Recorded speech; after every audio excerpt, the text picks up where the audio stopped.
Hey everyone, I'm Peter Stories here to guide you today. If you use this video to drift off to sleep, please tap like, hit subscribe, and drop a comment telling me where you're watching from and what time it is there. Now settle in, get cozy, and let yourself relax.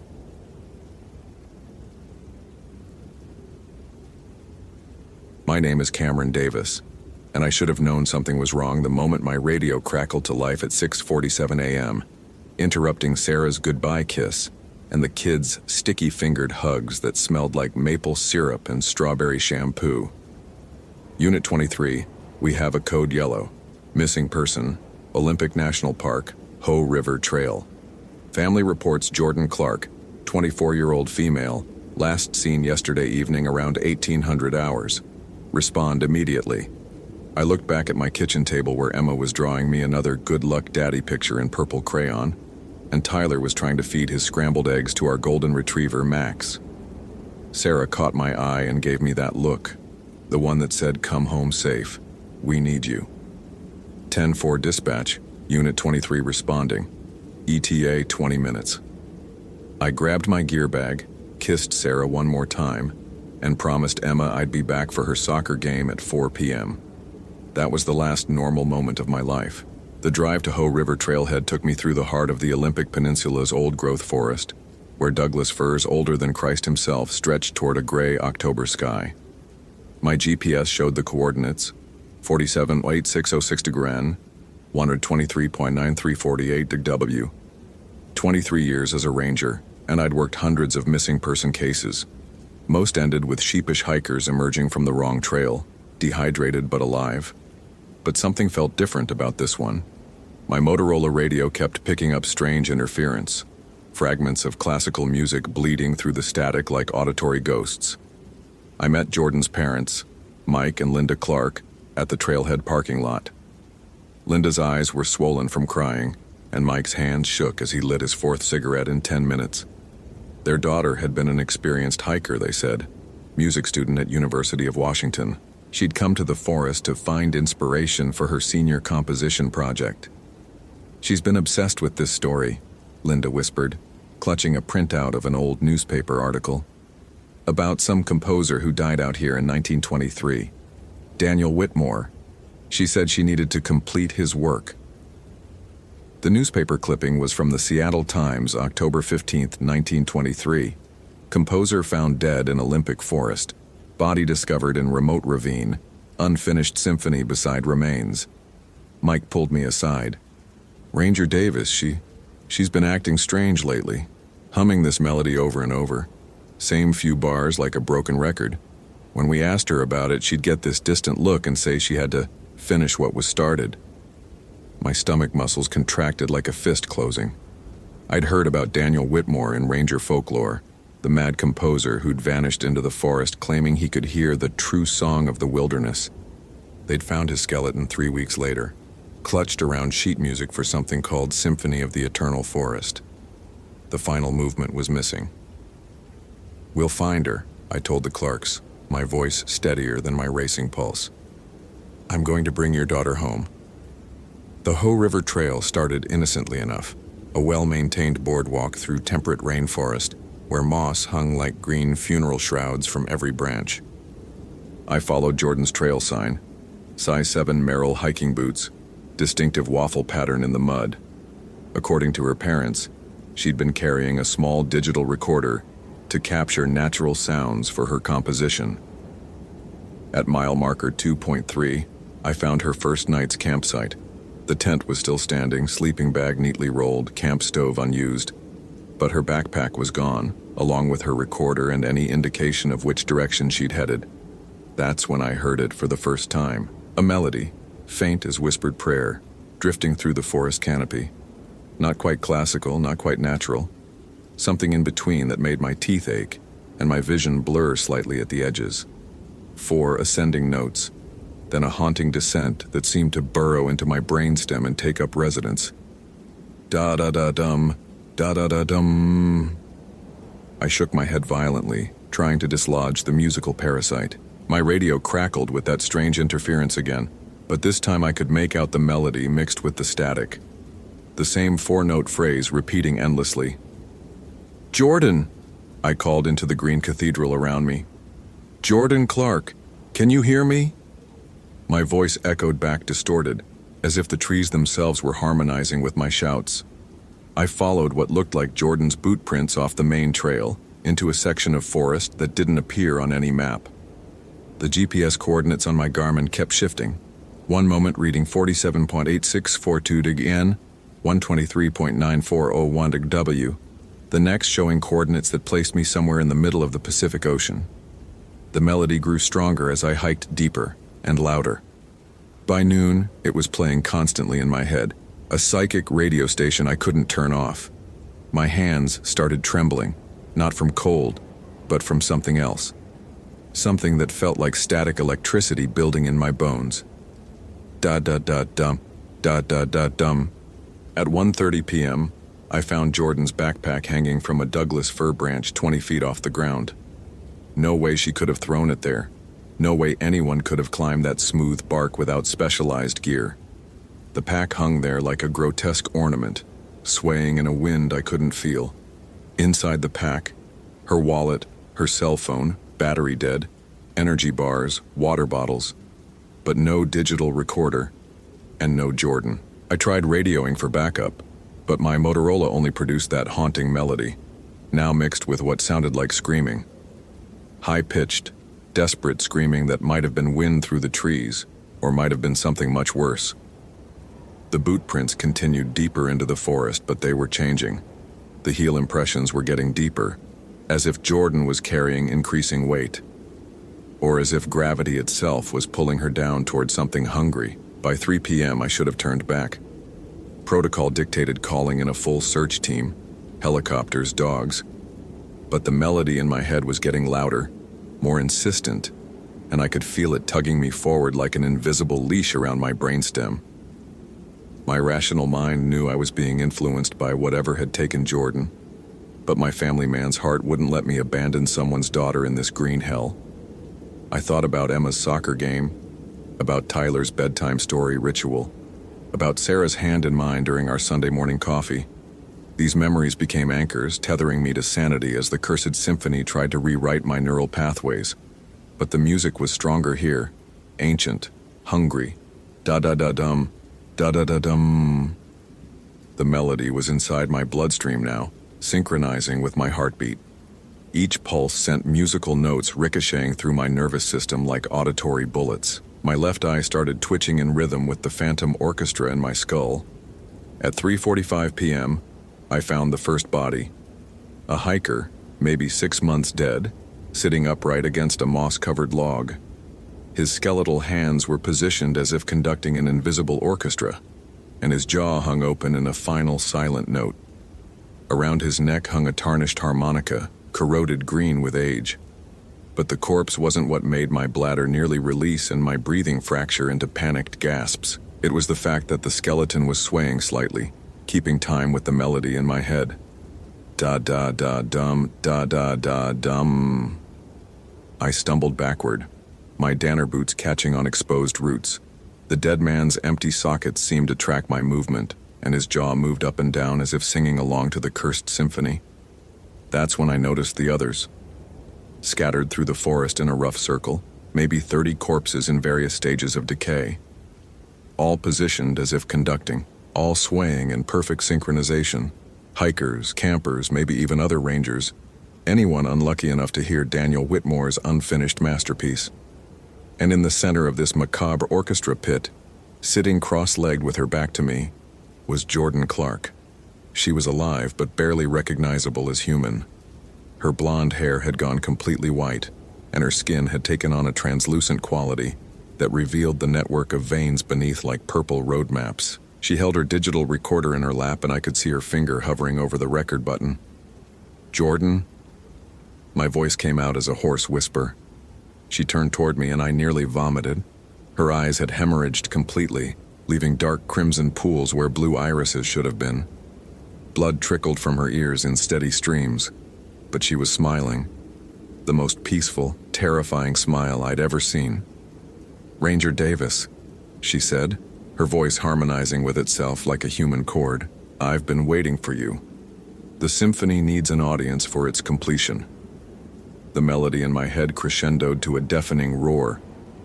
I could feel blood beginning to seep from my own ears, warm and thick as maple syrup. My vision started fragmenting, reality breaking apart like a shattered stained glass window. Da-da-da-dum. Da-da-da-dum. Jordan, we need to leave. Now. Your parents are worried sick. They love you. I forced the words out through gritted teeth, using thoughts of my own family as armor against the supernatural compulsion. She laughed, and the sound was like breaking glass mixed with church bells. Love? Ranger Davis, you don't understand. This is love. Pure, eternal love. The forest's love. Daniel's love. The symphony's love for all of us. She pressed the record button. The world exploded into music, not sound. Music. Living, breathing, thinking music that invaded every cell of my body simultaneously. I could feel my DNA rewriting itself to better conduct the cursed melody. My bones became tuning forks, my blood became rhythm, my screaming became harmony. The skeletal orchestra around us began moving more frantically, their conducting becoming more animated as the symphony fed on my terror. I could see them decomposing and regenerating in real time, caught in an endless cycle of death and resurrection powered by Whitmore's musical cancer. Da-da-da-dum. Da-da-da-dum. But then I heard it, faint but unmistakable. Emma's voice singing Happy Birthday from her last party. Tyler giggling as I chased him around the backyard. Sarah humming while making pancakes on Saturday mornings. My family's music, clean, pure, uncorrupted by supernatural hunger. I focused on these sounds, using them as weapons against Whitmore's symphony. Love versus obsession. Life versus eternal death. The music of home versus the music of damnation. Jordan! I screamed, forcing myself to move toward her despite every muscle fiber in my body rebelling against the motion. Remember your parents. Remember who you are. She looked at me with those blood-filled eyes, and for just a moment I saw the real Jordan Clark underneath the symphony's influence. Terrified, trapped, begging for help. I grabbed the digital recorder and smashed it against the nearest tree trunk. The device exploded in a shower of plastic and electronic components, and the forest fell silent for exactly 3 heartbeats. Then Jordan screamed. Not a human scream, a sound like reality tearing, like the universe having its vocal cords ripped out. The skeletal orchestra collapsed into dust piles, their century of conducting finally ended. The cursed melody stopped, but Jordan kept screaming as her body tried to purge the symphony from her nervous system. Blood poured from her eyes, nose, and mouth as supernatural music physically evacuated her brain through every available orifice. I caught her as she collapsed, her body convulsing like she was being electrocuted. "It's okay," I whispered, thinking of how I comforted Emma after her nightmares. "You're going to be okay. I'm getting you home." The hike out took 4 hours. Jordan drifted in and out of consciousness, occasionally humming fragments of the cursed melody before catching herself and clamping her mouth shut. Her hair stayed white, and her eyes never fully healed, but she was alive. I carried her on my back for the last 2 miles, thinking about my promise to Emma, about Tyler's bedtime stories, about Sarah's morning coffee kisses. These thoughts kept the lingering musical fragments from taking root in my brain. The paramedics met us at the trailhead at 8:30 p.m. I'd missed Emma's soccer game, but when Sarah brought the kids to the hospital later that night, Emma just hugged me and said, "You saved someone's daughter, Daddy. That's more important than soccer." Jordan spent 3 weeks in the psychiatric ward of Harborview Medical Center. The doctors couldn't explain her white hair or the permanent damage to her retinas, but she was functional, human. The symphony's hold over her was broken. She never spoke about what happened in the forest, but sometimes I catch her humming. Normal songs now, top 40 hits and classical pieces that don't try to rewrite reality. She sends our family Christmas cards every year, and each one includes a personal note thanking me for bringing her back to the music of the living. The Olympic National Park Service officially lists the area where I found Jordan as indefinitely closed for environmental restoration. The real reason is simpler. Rangers still report hearing that four-note melody drifting through the trees on quiet nights. Daniel Whitmore's symphony is still out there, waiting for someone to complete its final movement. Sometimes, when I'm lying in bed next to Sarah with our kids safe in their rooms down the hall, I can still hear it faintly in the distance. The cursed melody calling to me, promising eternal music in exchange for everything I love. Da-da-da-dum, da-da-da-dum. But I have my own music now. Emma singing in the shower. Tyler practicing violin, badly but enthusiastically. Sarah humming while she gardens. The symphony of home, family, love. Music powerful enough to drown out any curse. That's the music I choose to conduct. Holy hell, that was intense. Did that ending blow your mind? Like, if you want more terrifying Ranger stories, follow for daily supernatural horror and comment your theory about what really happened to Jordan Clark. I read every single one. Would you ever be brave enough to venture into the Olympic National Park after reading this? What would you have done in Cameron's situation? Drop your thoughts below.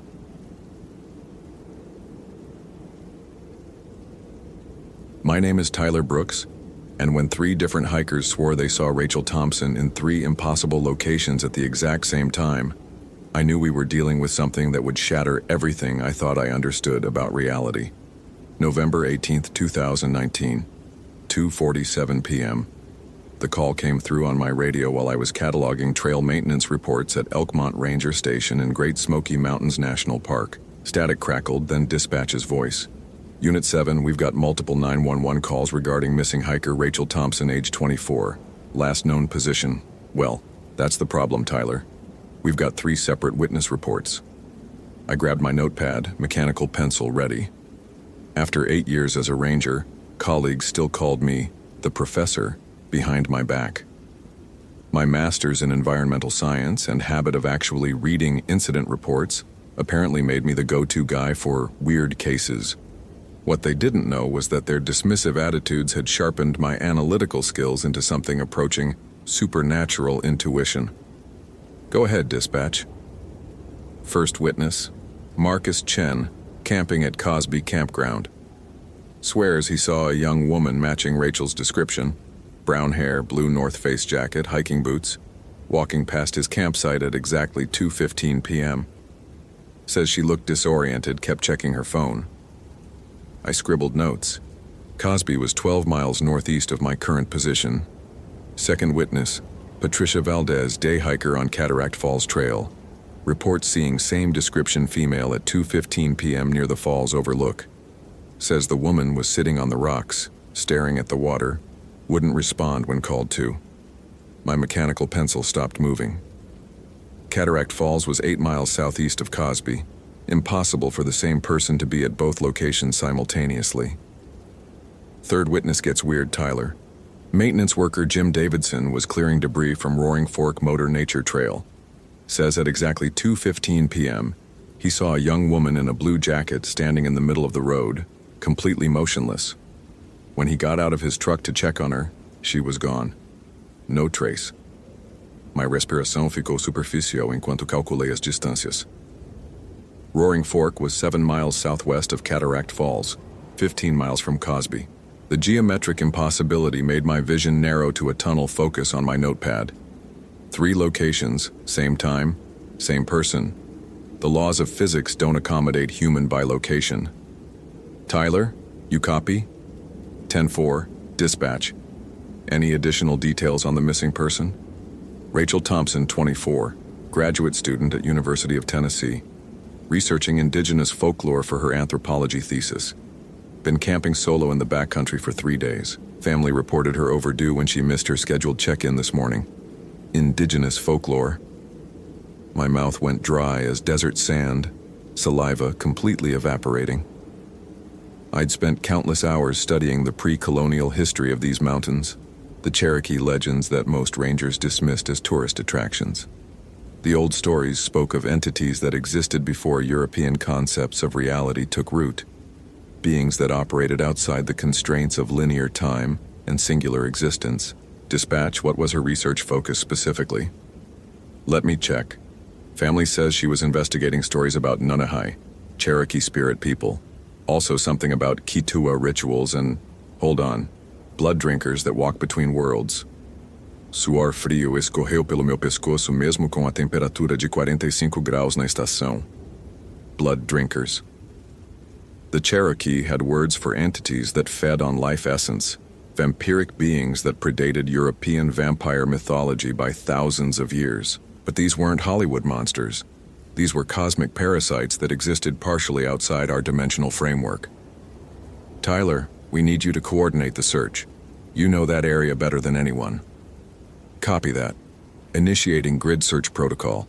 We'll start with the Cosby sighting and work systematically through all reported locations. I gathered my gear. Garmin GPS, emergency radio, first aid kit, headlamp, emergency blanket, MREs for 2 days. My service weapon, a Glock 22, felt inadequate for reasons I couldn't yet articulate.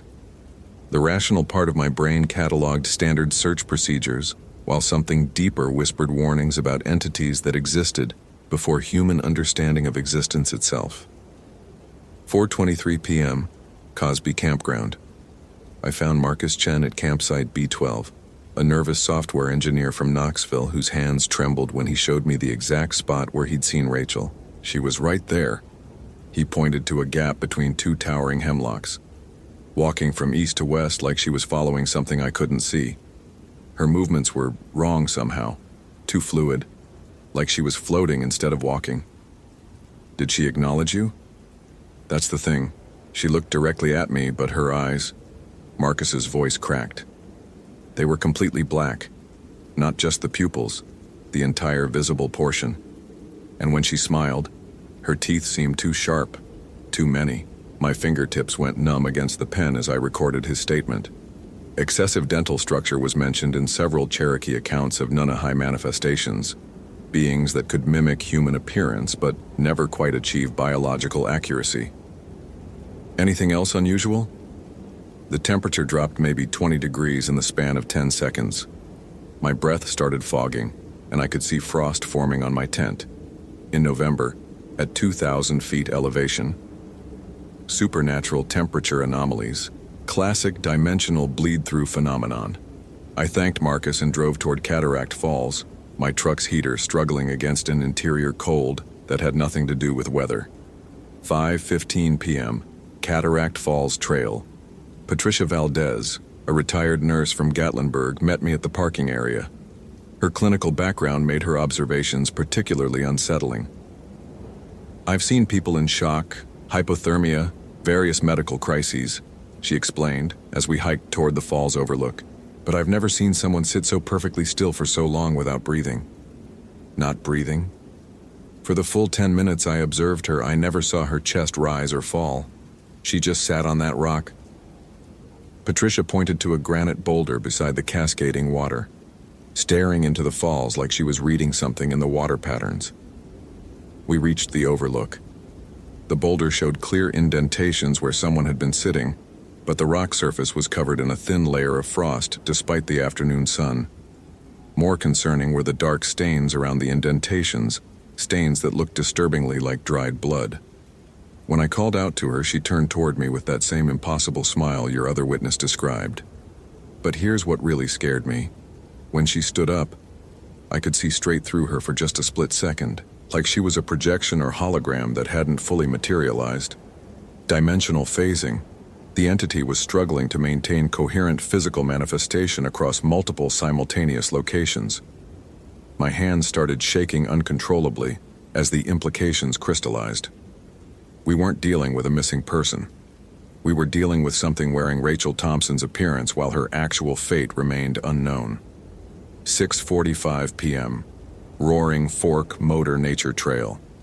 Jim Davidson, a weathered maintenance worker with 30 years of park service, showed me the exact spot where he'd encountered the apparition. She was standing right here in the road. He gestured to a section of asphalt that showed scorched marks in a vaguely human silhouette.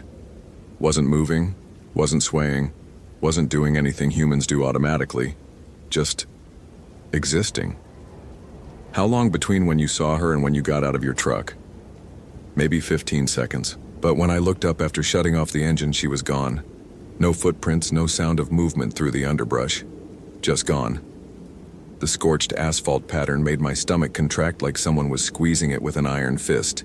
Heat signatures from paranormal manifestations often left permanent marks on surfaces. Evidence of energy expenditures beyond human comprehension. Jim, in your 30 years here, have you ever seen anything like this before? He glanced around nervously before lowering his voice. My Cherokee grandmother used to tell stories about the shadow walkers, beings that could split their essence across multiple places to hunt more efficiently. She said they showed up when someone had been marked by the old blood drinkers. Blood drinkers. Again. She ever mention how to identify someone who'd been marked? They start seeing impossible things. Reality stops making sense. The marked person becomes a lure to draw others into the entity's hunting ground. Jim's weathered face went pale. Tyler, what if Rachel Thompson isn't missing? What if she's already been changed and what people are seeing is the thing that took her, trying to use her appearance to draw more victims? My chest constricted like someone was wrapping steel cables around my ribcage. The 3 simultaneous sightings weren't random glitches in reality. They were a coordinated hunting strategy by something that existed partially outside our dimensional framework. If this story is giving you chills, smash that follow button for more supernatural horror. What would you do in Tyler Brooks's situation? Comment below. 7:30 p.m. Back at my truck, I sat in the growing darkness trying to process the impossible evidence. My radio crackled with static that formed almost patterns like whispered voices in a language I couldn't quite identify. The temperature gauge in my truck read 23 degrees despite the dashboard thermometer showing 45. My phone buzzed. Text from my wife Sarah. Emma has soccer practice canceled. Homemaking chili. Love you. Stay safe out there. The simple normalcy of family life crashed against the cosmic horror I was uncovering, like warm light against infinite darkness. Emma, my 8-year-old daughter with her gap-toothed smile and endless questions about why trees grew so tall. Sarah, who'd supported my career change from academic research to park service, who trusted me to come home safely from every shift. I scrolled through my phone's photos. Emma's last birthday party, our family camping trip to Yellowstone, Sarah laughing at some terrible dad joke I'd made. These images anchored me to human reality, while something ancient and impossible circled just beyond perception. My GPS unit started displaying coordinates that didn't exist. 35.6 degree, 83.5 degree, 847 feet elevation. Negative elevation readings were impossible, but the device showed them consistently. The coordinates pointed to a location roughly 3 miles northeast of my current position, deep in the backcountry where few hikers ventured. I called dispatch. This is Unit 7. I'm pursuing a lead in the Thompson case. GPS coordinates. Actually, dispatch, my GPS is malfunctioning. I'm heading into grid section J7 to investigate possible evidence. Copy, Tyler. Maintain radio contact. Weather service is calling for temperature drops and possible fog development after sunset. Fog. Entities that existed between dimensions often generated atmospheric disturbances as they moved between states of existence. The approaching weather wasn't natural. It was a manifestation of something vast and ancient stirring in response to my investigation. 8:15 p.m. I parked at the Old Settlers Trail trailhead and began hiking toward the impossible coordinates. My headlamp beam seemed to bend strangely, illuminating areas I wasn't directly pointing it toward while leaving obvious obstacles in mysterious shadow. The forest around me had gone completely silent. No insects, no wind through branches, no small animal movements. My boots crunched through frost that shouldn't exist at this elevation and temperature. Each breath created fog clouds that lingered longer than physics allowed, forming shapes that looked almost like grasping fingers before dissipating. The trail markers I'd memorized over 8 years of ranger service were no longer where they should be. Either I was completely lost, impossible given my GPS experience, or the geography itself was being altered by something that operated outside normal spatial relationships. 9:22 p.m. I found Rachel Thompson's campsite. It was exactly where my malfunctioning GPS had directed me, in a clearing that didn't appear on any official park map. Her tent was perfectly intact, sleeping bag still arranged as if she'd just stepped out momentarily. A camp stove held a pot of water that was somehow still steaming despite obviously being abandoned for hours. But the campsite existed in a sphere of impossible physics. Frost covered every surface except for a perfect circle approximately 10 feet in diameter around the tent. Within that circle, the temperature felt tropical. Outside it, my breath fogged instantly. Rachel's journal lay open beside her sleeping bag. The final entry, dated yesterday, read, "The dreams are getting stronger. I can see him now, tall, ancient, beautiful in a way that makes my soul ache. He speaks in Cherokee, but I understand everything. He says I'm going to help him hunt, that my appearance will draw others who taste sweeter than I do. I should be terrified, but I feel honored. Chosen. Tomorrow I become something more than human." My hands trembled so violently I almost dropped the journal. Rachel Thompson hadn't been taken. She'd been converted. The entity had transformed her into a lure, using her appearance to manifest simultaneously in multiple locations, drawing potential victims toward its hunting ground. A branch snapped behind me. I spun around, hand instinctively moving toward my service weapon. A figure stood at the edge of the firelight, a tall man with features that seemed to shift between Native American and something far older. His eyes held the depth of geological time, and when he smiled, his teeth were the translucent white of ancient bone.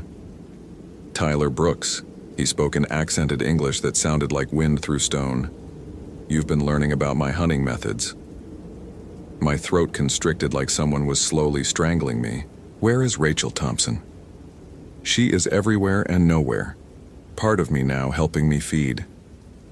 His form flickered like heat distortion, sometimes appearing solid, sometimes translucent. "You interest me, Tyler.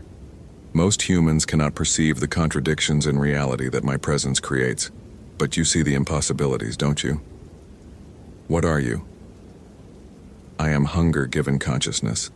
I am the space between heartbeats where life becomes death. Your people would call me vampire, but that word carries assumptions about rules and limitations. I am older than your concepts of existence itself." The temperature plummeted until my exhalations came out as ice crystals. The entity stepped closer, and I could see that his shadow fell in multiple directions simultaneously, as if cast by suns that existed in parallel dimensions. Rachel researched my kind. She learned that we exist in the spaces between your reality's rigid structure. Linear time, singular location, consistent physical form. These are conveniences your species created to make existence manageable. But reality is far more flexible. My vision started fragmenting, showing me multiple versions of the clearing simultaneously. In one, the entity appeared as Rachel Thompson. In another, he was a massive dark shape with too many limbs. In a third, he was simply an absence, a hole in existence where something should be but wasn't. You're making me see what you really are. I'm showing you what reality actually is beneath the illusion of consistency your mind constructs. His voice came from multiple directions at once. The question is, can your consciousness survive the revelation? Or will you shatter like glass against infinite truth? I thought about Emma asking why stars were so far away, about Sarah's hand in mine during Emma's birth, about the countless visitors I'd guided safely through these mountains. Human connection, love, responsibility. These weren't just emotions, they were anchor points in reality's structure. I choose to remain human. The entity laughed, a sound like avalanches in distant dimensions. Choice. Your species' most cherished illusion. You think you can simply decide to resist cosmic truth? I am entropy given consciousness, Tyler. I am the heat death of universes made manifest. What can human love possibly accomplish against? Something shifted inside my chest, not physical, but fundamental. The love I felt for my family wasn't just emotion. It was a force that insisted on meaning, on hope, on the validity of finite human experience against infinite darkness. That love became a weapon. Light erupted from my hands. Not electric light, but something warmer, more fundamental. The light of consciousness that refuses to be extinguished, of love that transcends physical law. of human will that insists on mattering despite cosmic insignificance. The entity shrieked and staggered backward. Where my light touched him, his form became more solid, more bound by the physical laws he'd been circumventing. "Impossible," he hissed. "You're just human. Just meat with delusions of significance." "I'm a father. I'm a husband. I'm someone who helps people find their way home." The light intensified.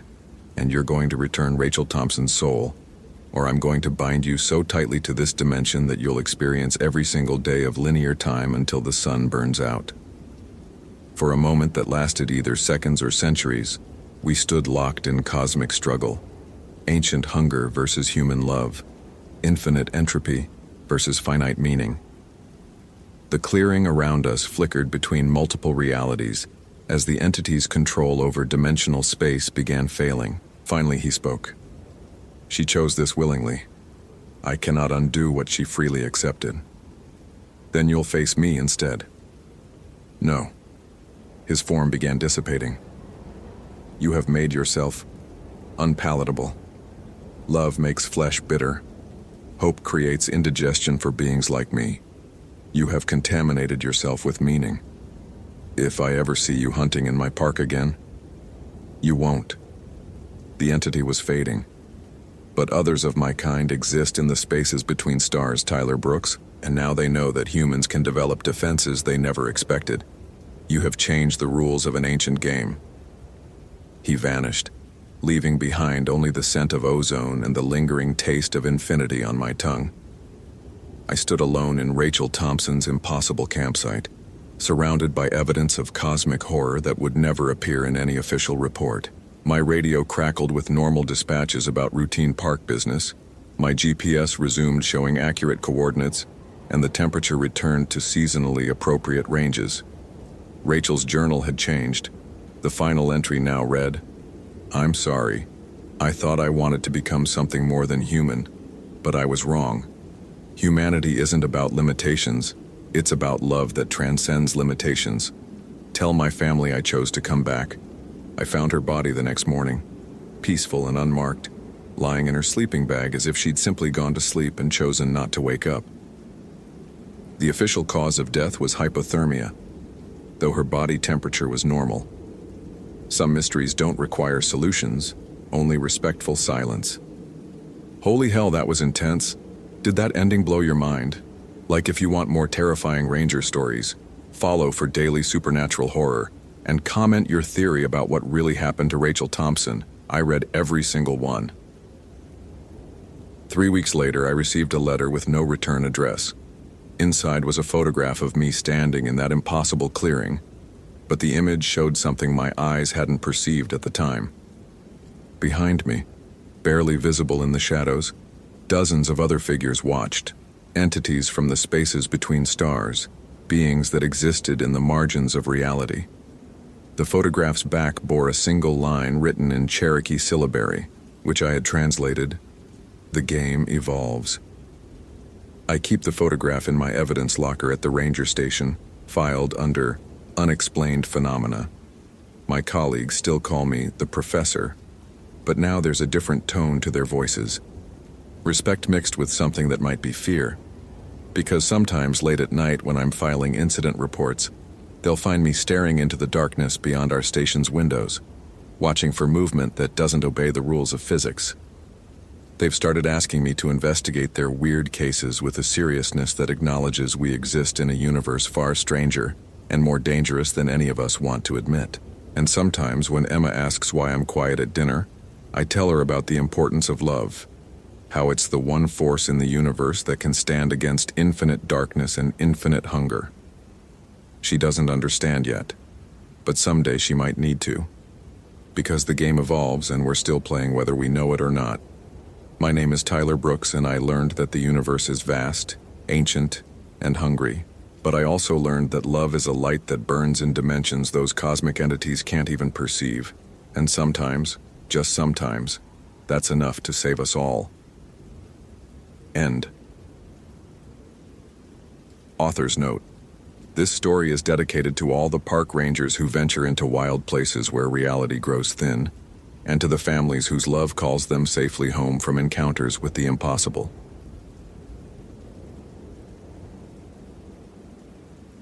My name is Blake Anderson, and at 6:47 a.m. my radio crackled with the call that would change my life. Unit 47, we have a code yellow in Sector 12 of the Smokies.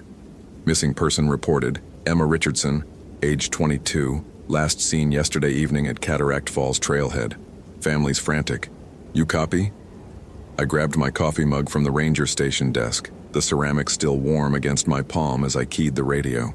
23 years working these mountains, and missing hikers were just part of the job. People got turned around, took wrong trails, ran out of water. Nothing I hadn't handled 100 times before. Copy that, dispatch. Blake Anderson responding. ETA to trailhead 15 minutes. 10-4, Unit 47. Family's driving up from Gatlinburg now. Father's name is David Richardson. Says his daughter's an experienced hiker, had GPS, emergency beacon, the works. I drained the coffee and pulled on my duty jacket, feeling the familiar weight of my gear settle across my shoulders. Motorola APX radio clipped to my left shoulder, Garmin GPS on my belt, first aid kit, emergency shelter, water purification tablets, 500 lumens LED flashlight, backup batteries. My Springfield XD40 rode in its holster. You never knew what kind of wildlife you'd encounter in these remote areas, though in my experience, the two-legged variety usually caused more problems than bears.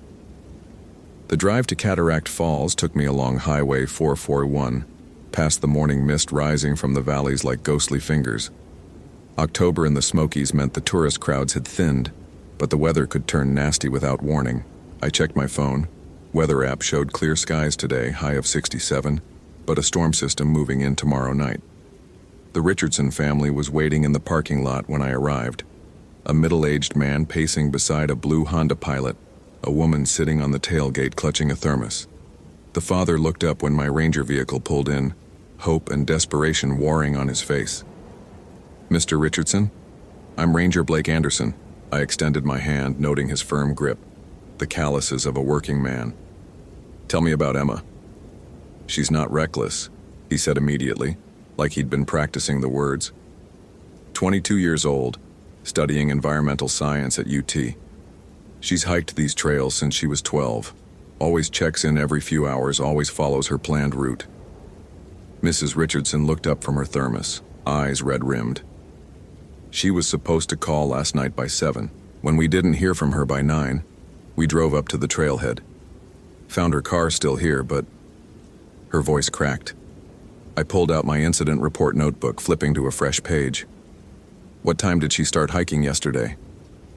Around noon, David said. She wanted to photograph the waterfalls for a school project. Had her good camera, tripod, the works. Said she'd hike to Cataract Falls, then maybe push on to Ramsey Cascades if she felt good. That was a decent hike. About 8 miles round trip to Cataract Falls, closer to 15 if she went all the way to Ramsey Cascades. Doable for an experienced hiker, but plenty of places to get turned around, especially if she left the marked trail chasing the perfect photo. What was she wearing? What gear did she have? Blue Columbia hiking jacket, gray pants, red hiking boots, full pack, water, snacks, first aid kit, headlamp, space blanket, her phone, GPS watch, and that emergency beacon we made her buy. He pulled out his iPhone, showing me a photo. This was her yesterday morning before she left. Emma Richardson smiled at the camera, blonde hair pulled back in a ponytail, holding a travel mug and giving a thumbs up. Pretty girl, looked capable and confident. The kind who thought she was invincible because she'd never run into real trouble before. Any medical conditions, medications, anything that might affect her judgment or physical capability? Nothing. She's in better shape than kids half her age, Mrs. Richardson said, attempting a smile. Runs marathons, rock climbs, kayaks. That's why this doesn't make sense. I nodded, making notes. I'm going to hike her intended route, see what I can find. My radio's got good range through most of the park, but there are dead zones in some of the hollows. If I'm not back by dark, don't worry. Sometimes these searches take time. What I didn't tell them was that 24 hours was critical. After that, statistics got ugly fast, especially with a storm coming. But Emma Richardson was young, prepared, and experienced. I'd probably find her with a twisted ankle or dead phone battery, maybe a little embarrassed, but otherwise fine. The trailhead kiosk showed a hand-drawn map of the area, updated weekly by park staff. I studied it while adjusting my pack straps, noting the elevation changes, stream crossings, and trail junctions. The path to Cataract Falls was well marked, but several unofficial trails branched off. Old logging roads, game trails, and remnants of paths used by mountain families before the park was established. I started up the trail at a steady pace, boots finding sure footing on the packed earth and exposed roots. The morning air carried the crisp smell of autumn leaves, underlaid with the green scent of moss and running water. My radio crackled occasionally with routine traffic from other rangers, but I kept my attention focused on the trail ahead, watching for any sign of Emma's passage. About 2 miles in, I found the first trace, a footprint in soft mud beside Porter Creek, size 8 hiking boot with a distinctive tread pattern that matched the boots Emma's parents had described. The print pointed uphill toward Cataract Falls, confirming she'd made it this far on her planned route. I keyed my radio. Unit 47 to dispatch. Go ahead, Unit 47. I've got sign at mile marker 2.1 on the Cataract Falls trail. Subject definitely came this way yesterday. Continuing search. Copy, Unit 47. Keep us posted. The trail climbed steadily through mixed hardwood forest, past massive tulip poplars and ancient hemlocks. Normally I'd appreciate the cathedral quiet of these old-growth sections, but today I found myself listening for sounds that didn't belong. Calls for help, equipment rattling, anything that might lead me to Emma Richardson. At 3 miles, the trail forked. The main path continued straight toward Cataract Falls, while a fainter trail branched left toward an area marked on older maps as Settlement Hollow. Most hikers stuck to the main trail, but photographers sometimes took the side path looking for more isolated shots. I studied the ground at the junction. The soft earth showed multiple footprints, some from Emma's distinctive boot tread, but also several others. Hiking boots, work boots, what looked like bare feet. That was odd. Most of the foot traffic through here was day hikers in proper gear. Following the side trail, I found more of Emma's prints mixed with the others. The path descended into a narrow hollow where the trees grew thicker and the air felt noticeably cooler. My GPS showed I was heading roughly northwest, toward an area that wasn't on the current park maps. The wrongness hit me about 50 yards down the side trail. Not wrongness like danger. I'd been in enough genuinely dangerous situations to recognize that particular feeling. This was different.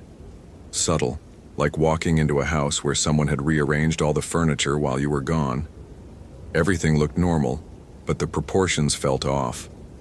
The trees seemed too close together, creating shadows that fell at angles that didn't match the sun's position. The usual sounds of the forest, bird calls, insect chatter, wind through leaves, had faded to an unnatural quiet. Even my footsteps seemed muffled, as if the forest itself was absorbing sound. I stopped and pulled out my GPS unit, checking my coordinates against the topographic map loaded in its memory. According to the device, I was still on marked park land, following a legitimate trail toward an area designated as Historical Interest, Settlement Ruins. But the trail I was walking didn't appear on any of my maps, official or otherwise. My radio crackled with static. Unit 47, what's your status? I keyed the transmitter. Unit 47 here. I'm following tracks on an unmarked trail in Settlement Hollow. Signal strength, okay? Static answered me. I tried again, but got only electronic noise in response. Dead zones weren't uncommon in the hollows, but this felt different. The static had an almost organic quality, like whispered voices just below the threshold of understanding. The trail curved ahead, and I caught a glimpse of structures through the trees. Not the typical stone foundations and collapsed chimneys you'd expect from abandoned mountain settlements, but actual buildings. Intact buildings. I approached cautiously, one hand instinctively checking my sidearm. A small cluster of wooden structures sat in a cleared area ahead, maybe a dozen buildings arranged around what might have been a town square.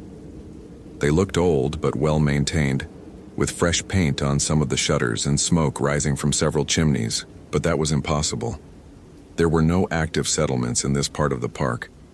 The last mountain families had been relocated when the Smokies were established in the 1930s. I'd hiked every trail in this sector multiple times over the years, and I'd never seen this place before. I pulled out my phone to document what I was seeing, but the screen showed no service, despite being in an area where I usually had at least 2 bars. The camera function still worked, so I took several photos of the buildings and the trail leading to them. Movement caught my eye. A figure in a blue jacket walking between 2 of the buildings. Emma Richardson, or someone wearing the same Columbia jacket her parents had described. "Emma," I called out, my voice echoing strangely in the clearing. "Emma Richardson." The figure stopped and turned toward me.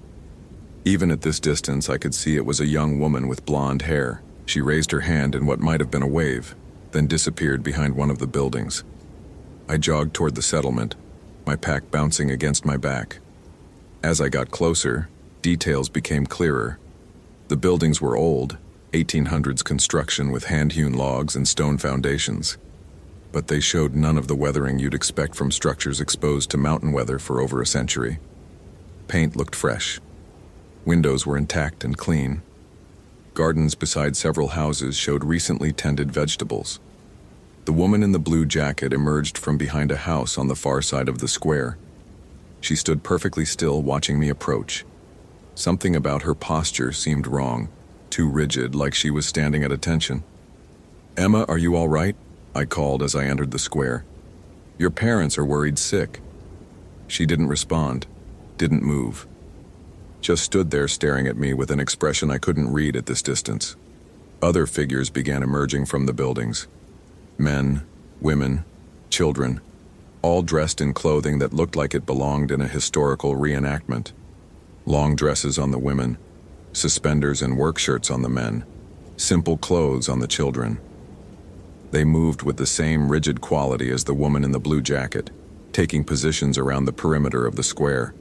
My breathing became shallow and rapid, like I couldn't pull enough oxygen from the air. These people, if that's what they were, moved wrong, too coordinated, too synchronized, like they were responding to signals I couldn't hear. I reached for my radio, but my hands had gone numb and wouldn't obey simple commands. The transmitter felt foreign in my grip, like I'd forgotten how to operate a device I'd used thousands of times. "Hello," called one of the men, his voice carrying clearly across the square despite the distance. "Welcome to Whitmore Hollow. We've been expecting you." The wrongness crystallized into something my training finally recognized. Threat assessment, situation awareness, exit strategy. My hand moved automatically to my sidearm, but my fingers trembled as they found the grip. "I'm looking for Emma Richardson," I managed to say, surprised at how normal my voice sounded. "Young woman, blue jacket, hiking alone yesterday." "Oh yes," the man said, walking toward me with that same unnaturally rigid gait. "Emma's here. She's become part of our community, just like you will." The other figures began closing in, moving in perfect synchronization. Their faces became clearer as they approached, pale, with dark circles under their eyes, and expressions that didn't quite match the emotions they should have been showing. Smiles that didn't reach the eyes, concerned frowns that looked painted on. The woman in the blue jacket hadn't moved from her position across the square. Now I could see her face clearly, and bile rose in my throat with a metallic taste that coated my tongue. It was Emma Richardson, but something fundamental was wrong with her. Her skin had a waxy, translucent quality, and her eyes reflected light like an animal's. Suor frio escorreu pelo pescoço mesmo no ar gelado da manhã. My vision narrowed to a tunnel focused on Emma's face, peripheral awareness vanishing completely. The approaching figures seemed to shimmer at the edges of my sight, becoming less distinct the closer they got. "Emma, we need to leave," I said, forcing my voice to remain steady. "Your parents are looking for you." She tilted her head at an angle that was just slightly too far to the right. When she spoke, her voice carried the same unnatural clarity as the man's. "I can't leave, Blake. None of us can leave. But that's okay. You'll understand once you join us." How did she know my name? I hadn't introduced myself. The The circle of figures tightened. Up close, I could see that their clothes, while period-appropriate, showed signs of age and wear that suggested they'd been wearing them for a very long time. Decades, maybe longer. Fabric faded and mended repeatedly, leather cracked and stained, metal buttons green with verdigris. Músculos do pescoço enrijeceram como cabos de aço esticados as the implications sank in. These weren't reenactors or mountain hermits. These were people who had been here much longer than should have been possible. People who should have been dead. The man who had first spoken was close enough now that I could smell him. Not the normal sense of someone living rough in the mountains, but something else. Something like old flowers and stagnant water, with an underlying sweetness that reminded me of meat beginning to turn. "Don't be afraid, Ranger Anderson," he said, and his breath carried the same sweet, rotten smell. "Death isn't the end here in Whitmore Hollow. We've found a way to continue, to build our community even after our physical forms passed on. Emma understands now. Soon you will too." My hand finally found my service weapon, muscle memory overriding the numbness in my fingers. The Springfield cleared its holster smoothly, safety disengaging with a familiar click. But as I brought the weapon to bear, the approaching figures didn't react with fear or surprise. They just kept walking toward me with those painted-on expressions. "Firearms won't help you here," the man said, still smiling that wrong smile. "We're beyond such earthly concerns." I fired anyway. The .40 caliber round caught him center mass at close range, the impact driving him backward several steps. The sound of the gunshot echoed off the buildings with unnatural resonance, like the report was being amplified and distorted by the structures themselves. The man looked down at the spreading dark stain on his shirt, then back up at me with an expression of mild curiosity. No pain, no shock, just interest, like he was examining an unusual insect. "Interesting," he said, pressing his hand to the wound. When he pulled it away, his palm was covered with something that wasn't quite blood, too dark, too thick, with an oily sheen that reflected light strangely. It's been many years since anyone tried that. The other figures hadn't even paused. They continued their advance, faces showing the same mild interest. Emma Richardson took her first steps toward me, and I could see that her hiking boots left dark stains on the ground with each step. Punhos fecharam sozinhos, unhas cavando marcas nas palmas, while my mind struggled to process what I was seeing. The rational part of my brain, the part trained to assess situations and respond appropriately, kept insisting that there had to be a logical explanation. Drug-addled squatters, elaborate hoax, some kind of psychological breakdown on my part. But the evidence of my senses was overwhelming. These people were dead, had been dead for a very long time, and somehow impossibly they were still walking around, still talking, still maintaining their little community in a place that shouldn't exist. I backed toward the edge of the square, sweeping my weapon in an arc to cover the approaching figures. "Stay back! I'm warning you!" They ignored the gun completely. Why shouldn't they? What threat was a bullet to someone who was already dead? Emma was close enough now that I could see the details of what had happened to her. Her skin had the gray-white pallor of a corpse, with dark veins visible beneath the surface. Her eyes had clouded over, but somehow she could still see. When she smiled, her teeth were stained dark, and something that wasn't saliva dripped from the corners of her mouth. "It doesn't hurt, Blake," she said, her voice carrying that same unnatural clarity despite her obvious physical condition. "The transition is actually quite peaceful. You just have to stop fighting it." "What did you do to her?" I demanded, still backing away but running out of space as more figures emerged from the buildings behind me. "We welcomed her," said an elderly woman in a faded calico dress, "just as we welcomed all the others who found their way to us over the years. Just as we'll welcome you." The implications hit me like a physical blow. Musculos das pernas tremeram como se fossem desligar as I realized what I was hearing. This wasn't just about Emma Richardson. This was about every missing person who had vanished in this section of the Smokies over the decades. Every unexplained disappearance, every case that had gone cold, every family left wondering what had happened to their loved one. They were all here, all part of this impossible community of the dead. How many? I whispered, the words escaping before I could stop them. Oh, quite a few by now, the man with the gunshot wound said cheerfully. We've been growing slowly but steadily since the sickness took the original residents back in 1892. Every few years, someone finds their way to us, usually hikers, like Emma, sometimes hunters or researchers. Once we had a whole family, got lost in a blizzard and followed our lights to safety. 1892. That was more than 125 years ago. Whatever had happened here, it had been going on for over a century, an entire phantom town appearing and disappearing in the mountains, collecting victims to maintain its population of the dead. I was completely surrounded now, maybe 30 figures in total, all watching me with those dead, reflective eyes. Men, women, children, all wearing clothes from different time periods. Emma's modern hiking gear stood out starkly among the period clothing of the others. Músculos da mandíbula travaram com tanta força que ouvi meus dentes rangendo as fight-or-flight reflexes warred with rational thought. These things, whatever they were, moved slowly and didn't seem to pose an immediate physical threat. But they also seemed impossible to stop with conventional weapons. What do you want? I asked, still covering them with my sidearm even though I knew it was useless. Only what we've always wanted, said the elderly woman. To continue, to maintain our community, to welcome new neighbors who can help us grow and thrive. By killing them? By offering them eternal life, corrected the man. Death is just a transition here. The sickness that took us taught us that the boundary between life and death is more fluid than most people realize. We've learned to exist in the spaces between.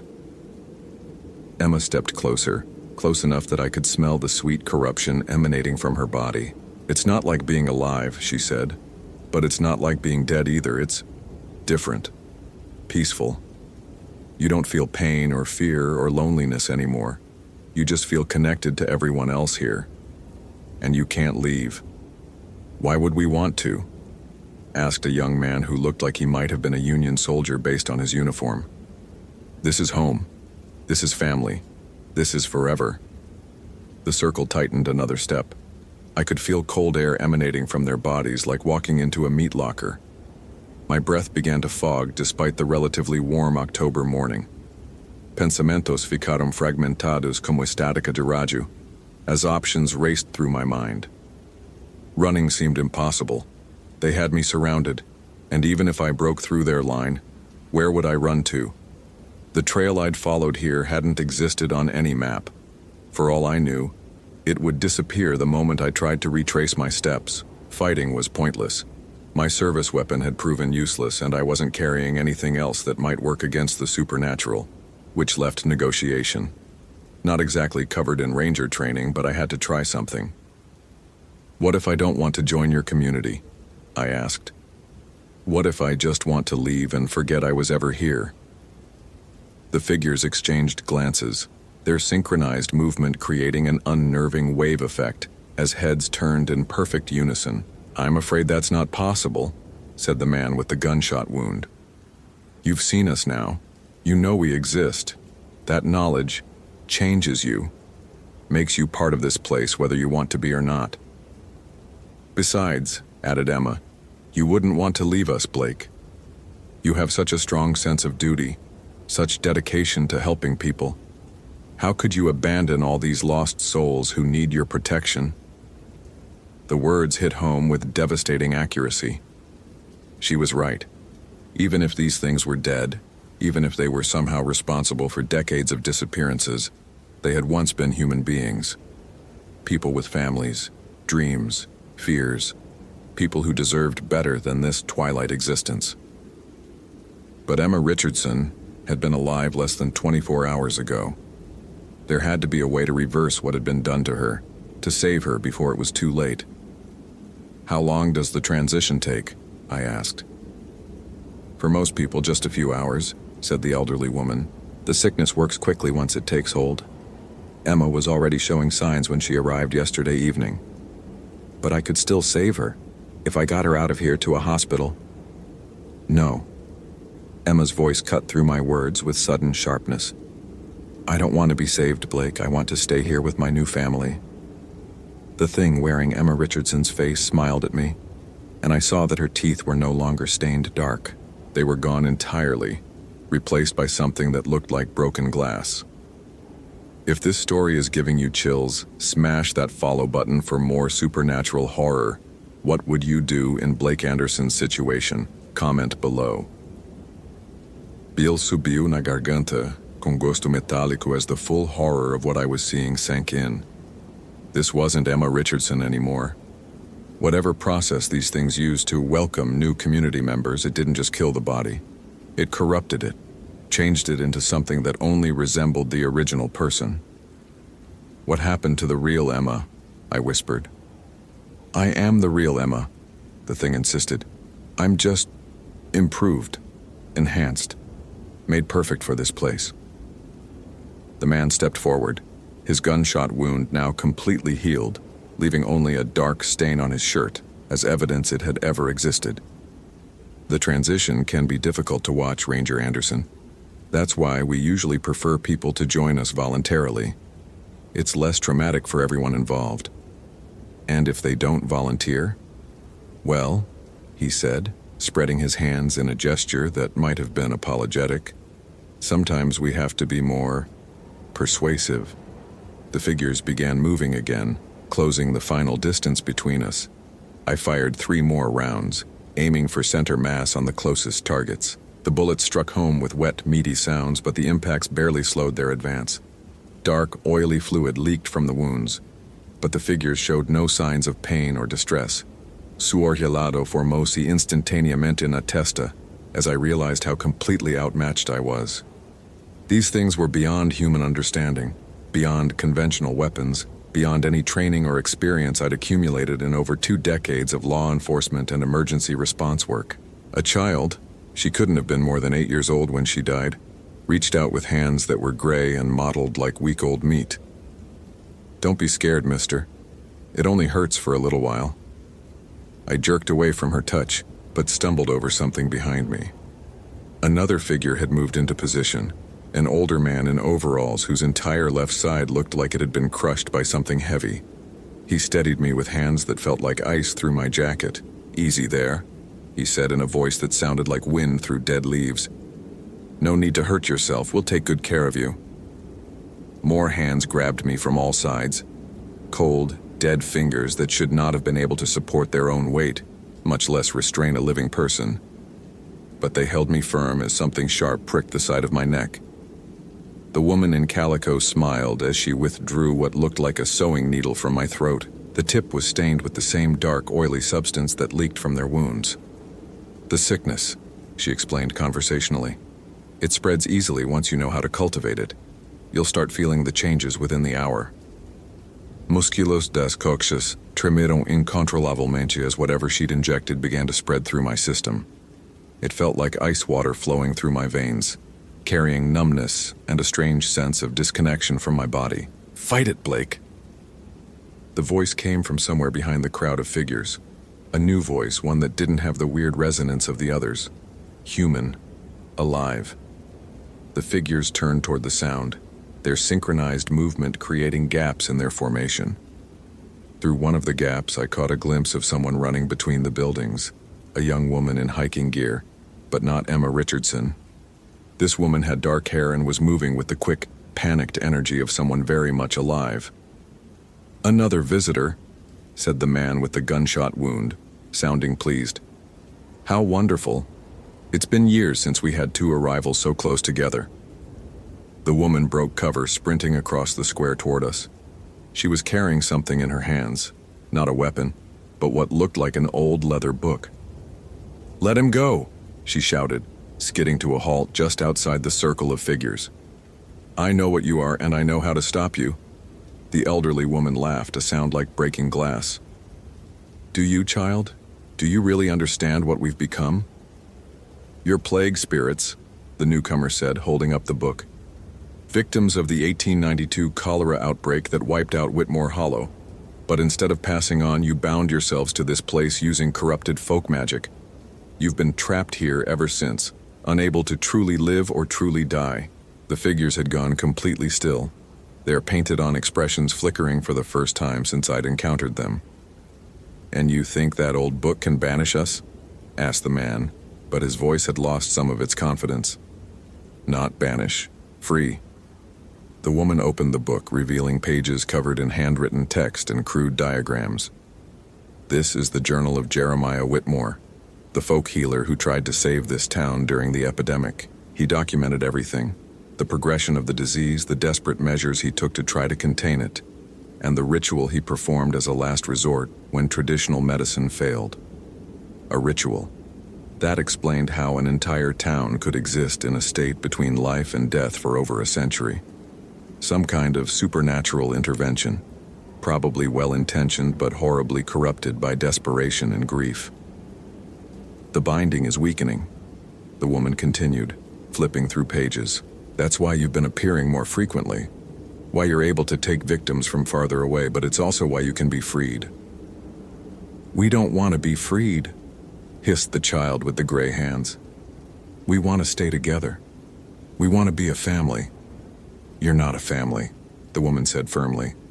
"You're prisoners, victims of a tragedy that should have ended 125 years ago. Jeremiah Whitmore thought he was saving you, but all he did was trap you in an endless cycle of hunger and loneliness."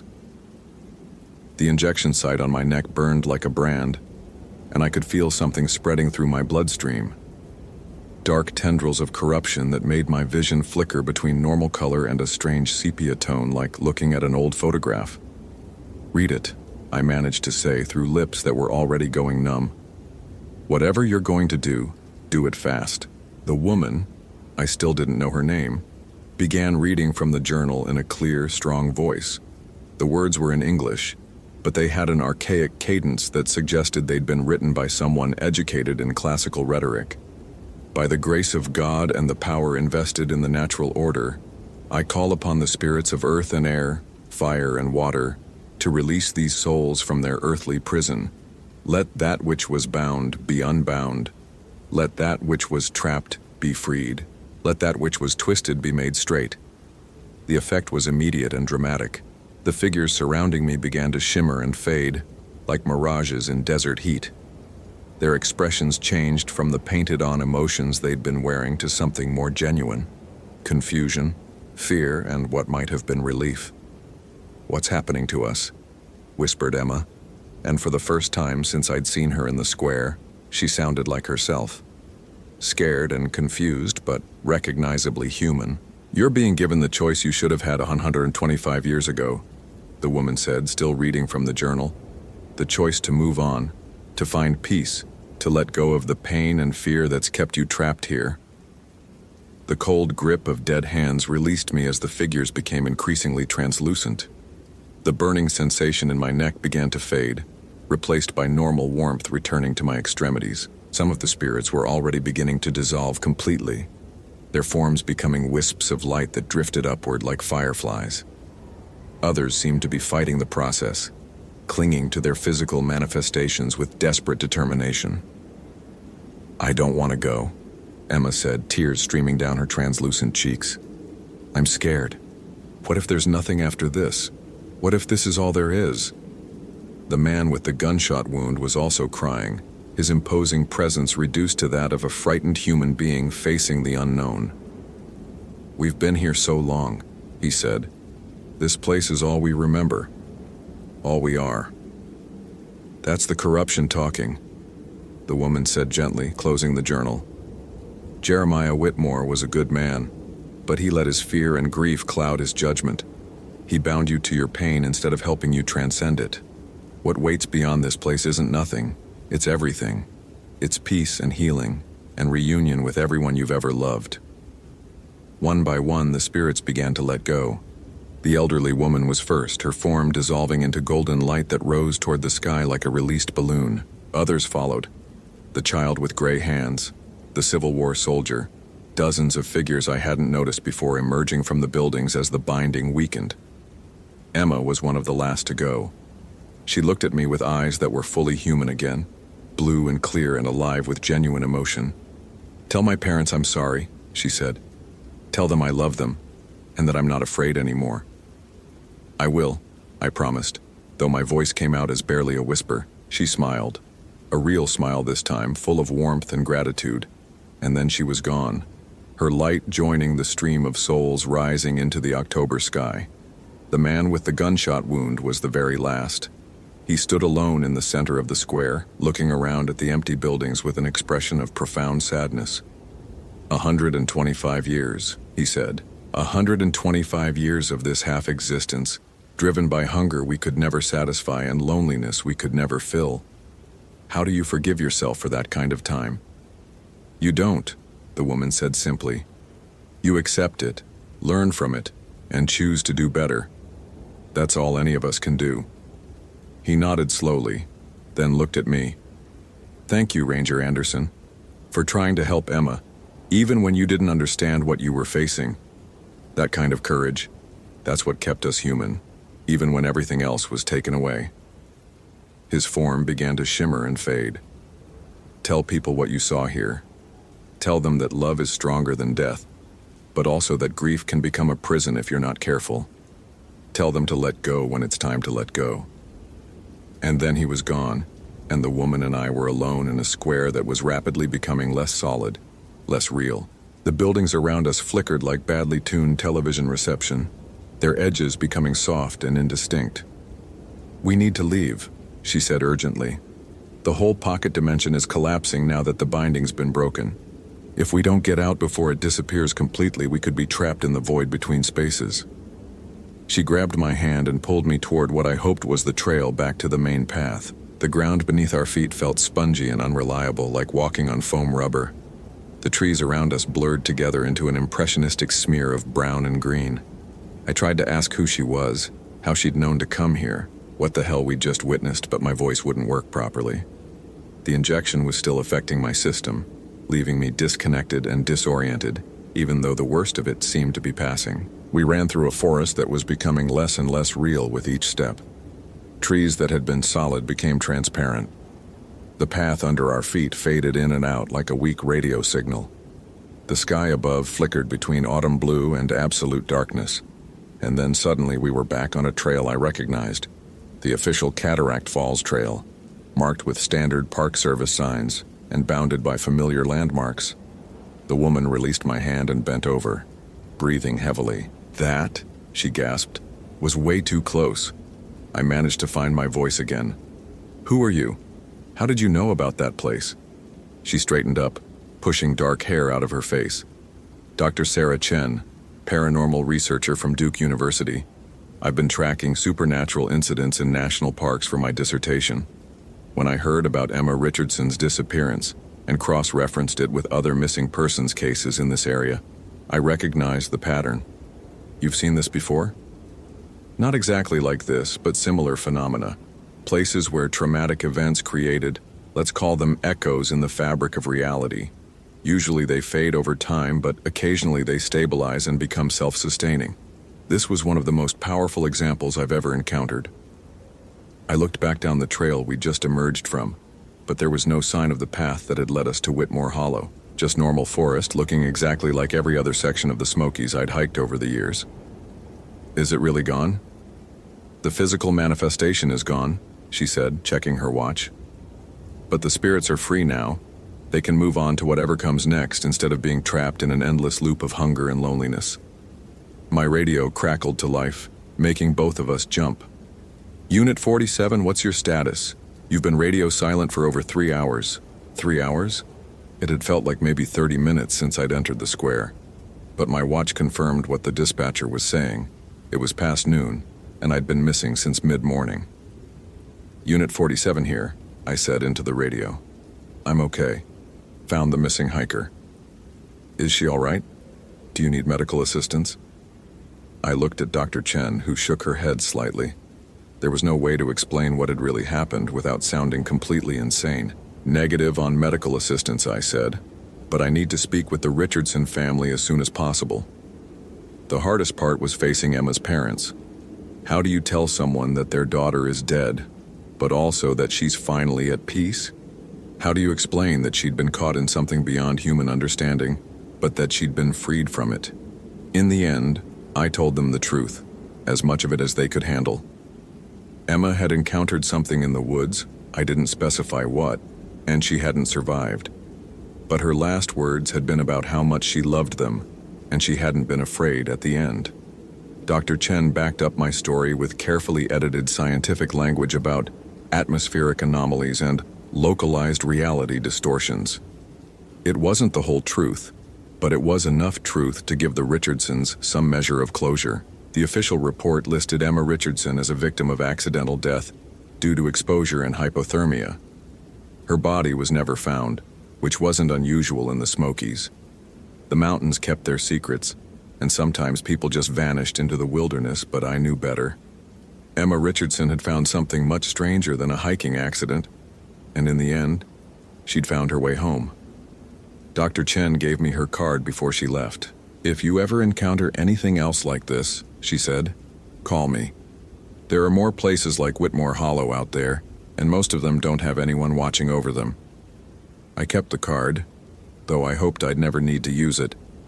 But as I drove back to the ranger station that evening, I couldn't shake the feeling that this was just the beginning. The Smokies were old mountains, full of forgotten places and buried tragedies. And if one community of spirits had found a way to exist between life and death, there might be others. The mountains kept their secrets. But now I knew that sometimes those secrets were desperate to be heard. Holy hell, that was intense. Did that ending blow your mind? Like if you want more terrifying ranger stories, follow for daily supernatural horror. And comment your theory about what really happened to Emma Richardson. I read every single one.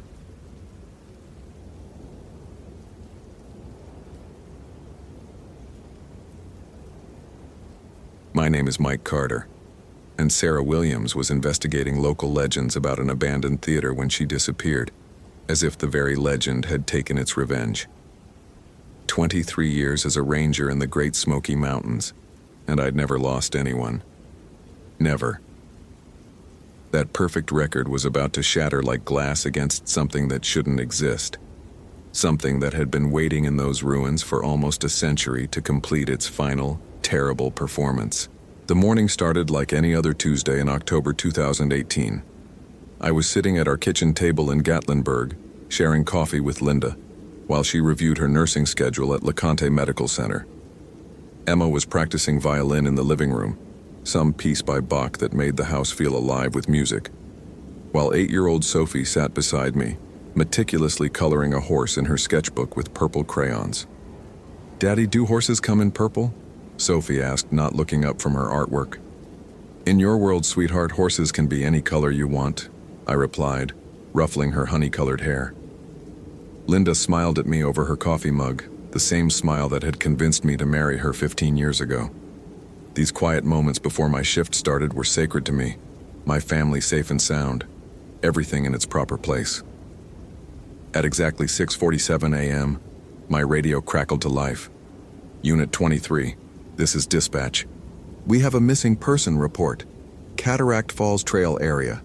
24-year-old female graduate student from University of Tennessee. Last seen yesterday evening around 1800 hours." I kissed Linda goodbye, tasting the hint of vanilla creamer on her lips. "I'll be home for dinner at 7, I promised.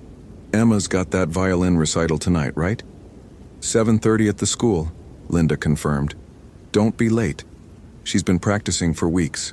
I grabbed my gear bag from the mudroom, GPS unit, emergency medical kit, rope, water, energy bars, extra batteries, and my service weapon. Standard search and rescue loadout that I could pack in my sleep. As I walked to my ranger vehicle, Sophie called from the front door. "Bring home someone good, Daddy." It was her little joke. She always said that instead of, "be safe," because she claimed I was always bringing home lost hikers. The drive to Cataract Falls took 40 minutes through winding mountain roads painted with autumn colors. I'd driven this route hundreds of times, could navigate it blindfolded. But something felt different this morning. The trees seemed to lean closer to the road, and the shadows between them appeared deeper than usual, as if they were hiding secrets I wasn't meant to discover.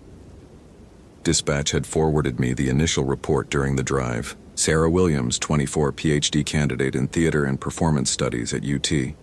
Her roommate, Jessica Chen, had called campus police when Sarah didn't return from what she described as a research expedition to investigate local folklore about abandoned theaters in the Appalachian region. Jessica provided Sarah's last known GPS coordinates and mentioned that Sarah had been obsessed with finding some theater that local historians claimed never existed. Sarah's silver Honda Civic sat alone in the Cataract Falls parking area, morning dew still beating on the windshield. Tennessee license plate 471 BXM. I ran the plates through my MDT, registration current, no outstanding warrants, vehicle reported clean. Her GPS unit was still powered on, displaying coordinates that matched what dispatch had given me: 35.6532 degree N, 83.5070 degree W. The passenger seat told a story of obsessive research. Photocopied newspaper articles from the Saviorville Tribune dating back to 1924 were scattered across faded upholstery. Hand-drawn maps covered in red ink annotations, a leather-bound journal stuffed with photographs, documents, and loose papers. I photographed everything with my digital camera before disturbing the scene, then carefully gathered her research materials. The newspaper clippings were yellowed and fragile, but the headlines were clear enough. Mysterious fire destroys local theater, dated October 31st, 1924. Actor dies on stage during Hamlet performance, from the same date. Search continues for missing theater company, dated November 15th, 1924.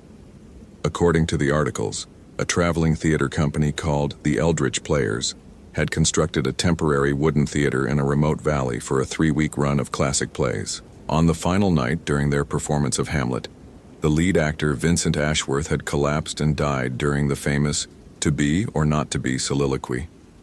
The theater had burned to the ground hours later under mysterious circumstances, and the rest of the company had vanished without a trace.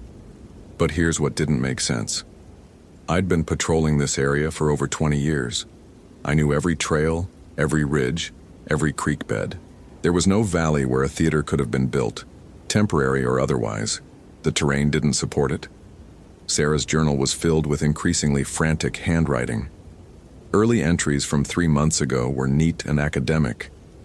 Researching the folklore of disappeared theaters in Appalachian region for dissertation. Local legends suggest at least 12 different traveling companies vanished between 1880 and 1930. But the later entries grew more erratic. Found death certificates for 3 missing hikers, 1987, 1994, 2003. All disappeared in same general area as alleged theater location. Local librarian claims no theater ever existed here, but evidence suggests otherwise.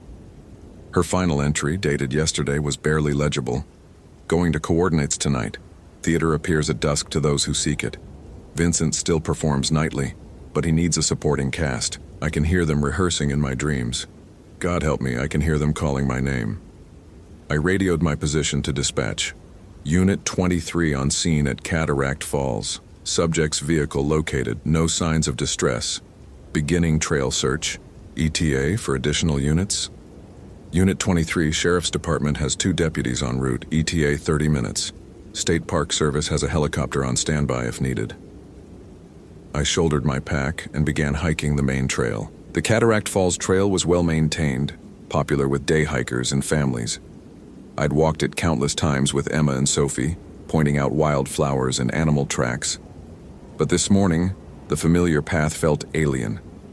The temperature had dropped at least 10 degrees since I'd left the parking area, and my breath formed small clouds in the air, despite the weather forecast calling for a high of 72 degrees. After half a mile, the trail split. Left continued toward the documented waterfall system that gave the trail its name. Right led to what should have been a steep ravine and dead end, terrain I'd mapped myself during my first year as a ranger. But Sarah's boot prints led right, clear as day in the soft earth, and they weren't alone. Beside her size 7 hiking boots were drag marks, as if something had been guiding her steps. I followed the tracks, pulling out my GPS to mark waypoints. The readings made no sense. According to my unit, I was walking through solid rock, heading toward coordinates that placed me 300 feet underground. I tried radioing dispatch but got only static. My cell phone showed no signal, which was unusual but not unheard of in the deeper parts of the mountains. The temperature continued to drop as I followed Sarah's trail. Frost began forming on the leaves around me, and my breath came out in visible puffs. The sounds of the forest, bird calls, rustling leaves, distant streams, gradually faded until the only sound was my boots crunching on crystallizing ground cover. Then I smelled it. Old wood smoke, aged fabric, and something else that made my skin crawl. Grease paint. The thick, waxy smell of theatrical makeup that hadn't been used in decades. The ravine that should have dropped away instead opened into a perfectly circular valley, maybe 200 yards across, as if carved by unnatural hands. Ancient oak trees formed a natural amphitheater around the edges, their branches intertwining overhead like a cathedral ceiling. And there, in the center of this impossible geography, stood the remnants of a wooden theater. I stopped dead in my tracks, my training warring with my eyes. The structure was real. Weathered clapboard siding, a partially collapsed roof with gaping holes that revealed darkness beyond, doorways that seemed to lead into shadows deeper than mere absence of light. Victorian-era architecture, the kind of temporary theater that traveling companies might have erected for short runs in remote areas. But it couldn't be here. I'd surveyed this terrain myself. There was no valley here. I pulled out my digital camera and began documenting everything, following standard search and rescue protocol even though every instinct screamed that nothing about this situation was standard. The theater was roughly 60 feet wide by 40 feet deep, with a raised stage visible through the main entrance. Faded posters still clung to the exterior walls, advertising performances by the Eldritch Players in elaborate Victorian typography. Sarah's backpack lay open in front of the main entrance, contents spilled across the ground as if she'd been searching for something frantically. Her water bottle, energy bars, extra socks, emergency whistle, all the gear of a prepared hiker, but also theater programs, more photocopied articles, and a small digital recorder. I pressed play on the recorder. Sarah's voice, excited but nervous. October 15th, 6:23 p.m. I found it. The theater is exactly where the coordinates indicated, but it's impossible. The valley isn't on any topographical map.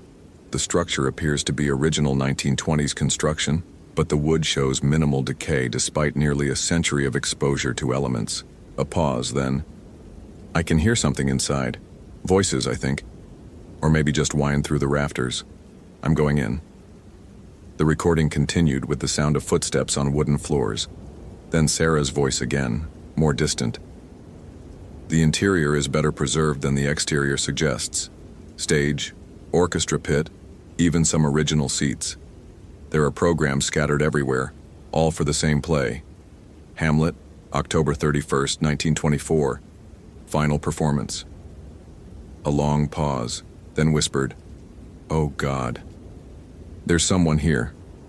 The recording ended with static. I tried my radio again. "Dispatch Unit 23. I've located the subject's equipment at coordinates. Hell, I don't know what coordinates. GPS is malfunctioning. Found what appears to be a historical structure, investigating." More static, then a voice that sounded like mine but wasn't quite right. "The show must go on, Michael.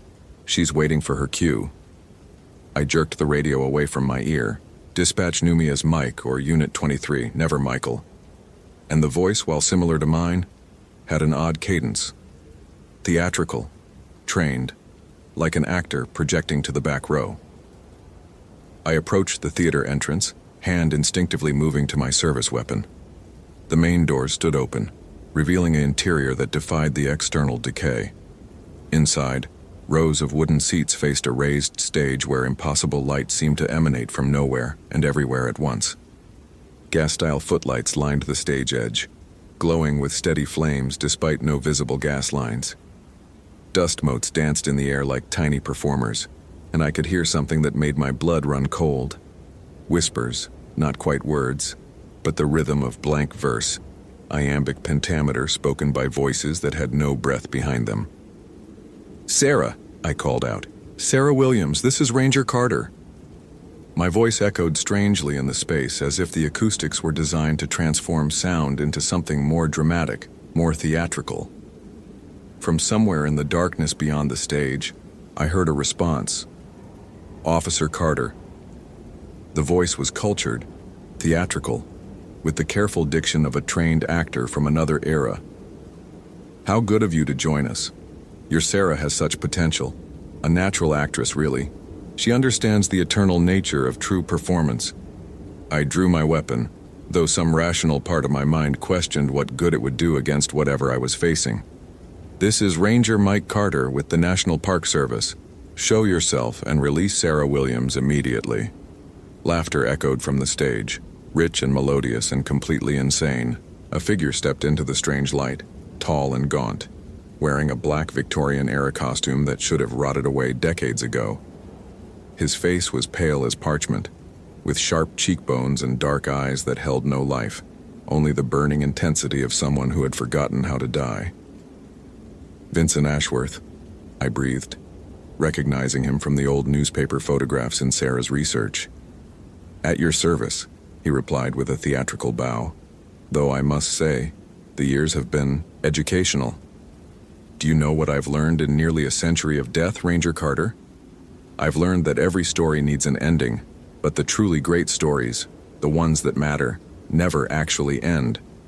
They simply find new performers to carry them forward. Behind him, shadowy figures moved in the wings. Other victims, I realized with growing horror. Other performers in his endless play. I caught glimpses of faces I recognized from missing person reports dating back decades. Hikers who had vanished in this area, presumed dead, lost to the wilderness that claims a few unlucky souls each year. All wearing period costumes, all staring with empty, rehearsing eyes. Where is Sarah Williams? I demanded, keeping my weapon trained on Vincent even though I suspected bullets would be useless.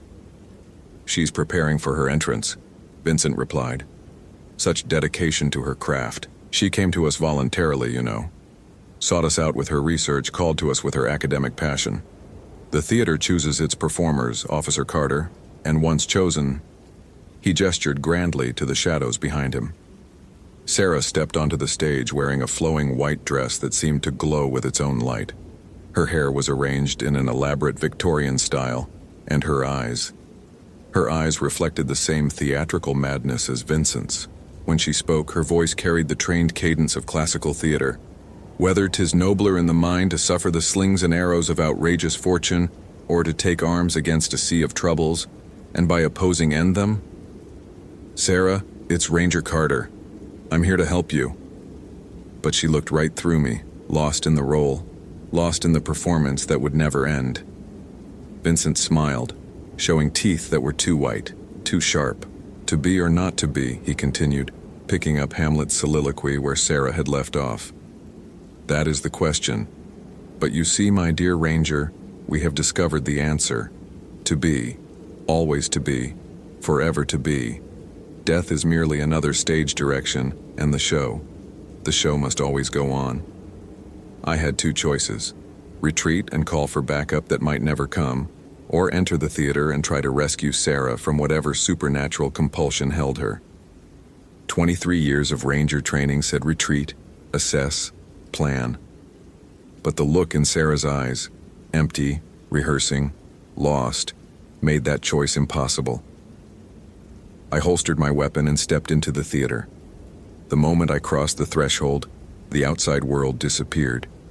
Not gradually, not as if doors had closed behind me, but instantaneously, completely.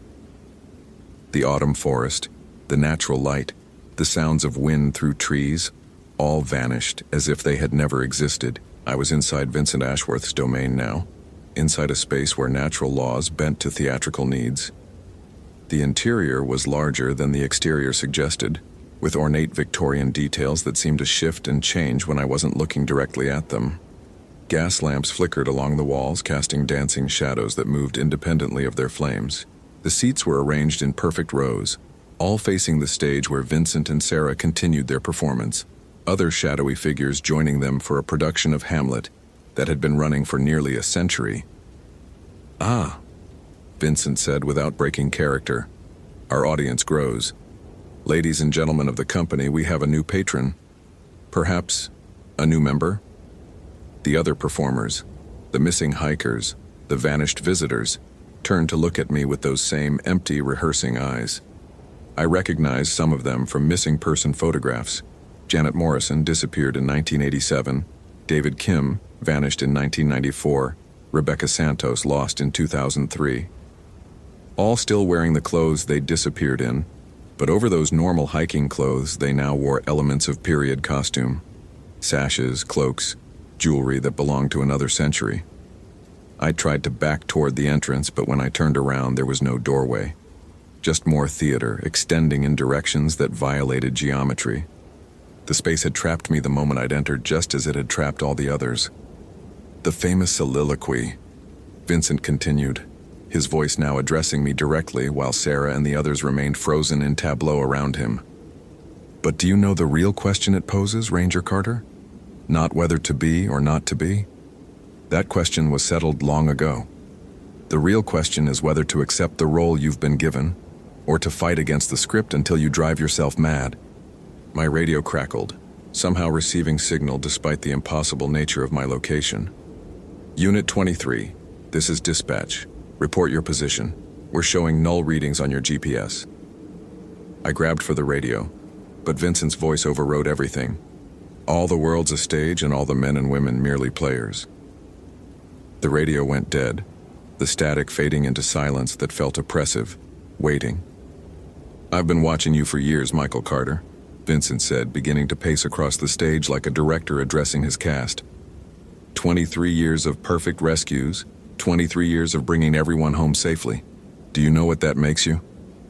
It makes you heroic. And every great play needs a hero. I'm not performing in your goddamn play, I said, but my voice lacked conviction.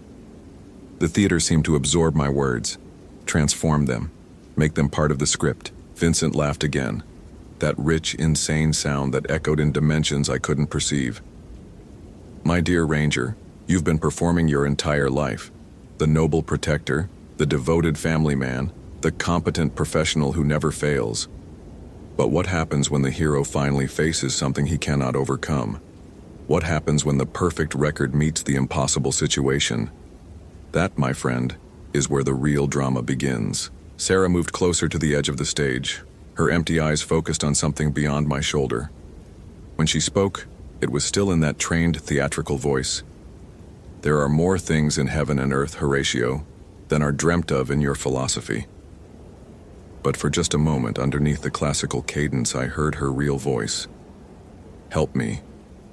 That's when I understood. They weren't completely lost. Somewhere underneath the supernatural compulsion, the real people were still there, trapped but aware, forced to perform while their true selves screamed silently. The missing hikers, Sarah, all of them, prisoners in their own bodies, condemned to eternal performance in Vincent's mad theater. You son of a bitch, I said, and this time my voice carried the authority of 23 years of wilderness law enforcement.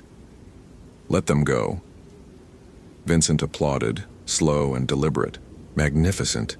Such passion, such righteous anger. You see, this is exactly what our production has been missing. Genuine emotion, real stakes. The others came to us broken, lost, desperate. But you come to us complete, heroic, with everything to lose. Your performance will be transcendent. The gas lamps flared brighter, and I could see more details of the theater now, programs scattered across the floor, all advertising the same performance. The Eldritch Players present Hamlet, October 31st, 1924, final performance. Costume pieces hanging from the balcony railings, and everywhere, photographs, missing person photos pinned to the walls like a gallery of captured souls. My photo was there too, I realized with growing horror. A recent one, probably from the Park Service website. Under it, in Vincent's flowing handwriting, Michael Carter, the hero. Final casting complete. This is insane, I said, but even as the words left my mouth, I felt something changing in my mind. The theater was working on me, rewriting my thoughts, making me understand that resistance was futile, that acceptance was easier, that the show really must go on. Insanity, Vincent mused, is simply another way of saying that someone has chosen to follow a different script than the one society expects. But here, in our eternal theater, there is only one script that matters. The one where you choose to save Sarah Williams, where you risk everything for a stranger, where you prove that heroes really do exist. Isn't that what you've always wanted? To be the hero of the story? My phone buzzed. A text from Linda. Emma's practicing your favorite piece for tonight. She keeps asking if you'll be there. Please don't break her heart. The normal world felt like a dream I was struggling to remember while this nightmare theater tried to write me into its cast. But that message, that connection to my real life, my real family, my real responsibilities, it gave me strength to fight the compulsion.